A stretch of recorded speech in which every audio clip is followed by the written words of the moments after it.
మహిళలకు భద్రత జనసేన పార్టీ ద్వారానే కలుగుతుందని జనసేన పార్టీ కాకినాడ పార్లమెంట్ అభ్యర్థి తంగళ్ల ఉదయ్ శ్రీనివాస్ అన్నారు. మహిళా అభివృద్ధికి జనసేన కట్టుబడి ఉందని ఆయన చెప్పారు. బుధవారం కాకినాడలోని సూర్యకళా మందిరంలో మహిళా మనులతో ఆత్మీయ సమావేశం జనసేన పార్టీ ఆధ్వర్యంలో నిర్వహించారు. కార్యక్రమానికి ముఖ్య అతిథిగా హాజరైన తంగళ్ల ఉదయ్ శ్రీనివాస్ మాట్లాడుతూ అధికారంలో ఉన్న వైసీపీ ప్రభుత్వం మహిళలపై దాడులు, అరాచకాలు జరుగుతున్నా వాటిని అరికట్టడంలో పూర్తి వైఫల్యం చెందిందని అన్నారు.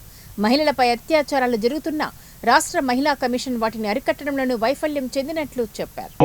యాదవ్, చేనేత ఇలాగ అన్ని వర్గాలకి, ఎస్సీ ఎస్టీ ఇలా అన్ని వర్గాలకి నేను మీటింగ్స్ అటెండ్ చేశాను. అన్ని సామాజిక వర్గాలకి వెళ్ళిన వాళ్ళందరూ కూడా కూటమిని గెలిపించుకోవాలంటున్నారు.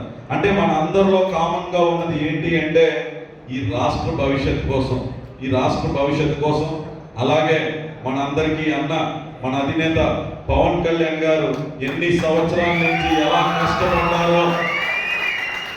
ఎలా కష్టపడి పార్టీని నడిపారో మీ అందరికీ తెలుసు. నిజంగా చెప్పాలంటే మనం ఆయనతో ఎప్పుడూ లేవు, అందరం ఏకతాటిగా ఎప్పుడూ లేవు. ఇప్పుడు ఉండబోతున్నాం, ఈసారి మాత్రం మనం ఉండబోతున్నాం, ఆయనతో పాటు నడవబోతున్నాం. ఆయనకి మద్దతు తెలిపితే ఎలా ఉంటుంది అనేది మన మెజారిటీలో తెలుస్తాయి. మనం అందరం ఏకమై మద్దతు తెలిపితే మెజారిటీలో తెలుస్తుంది.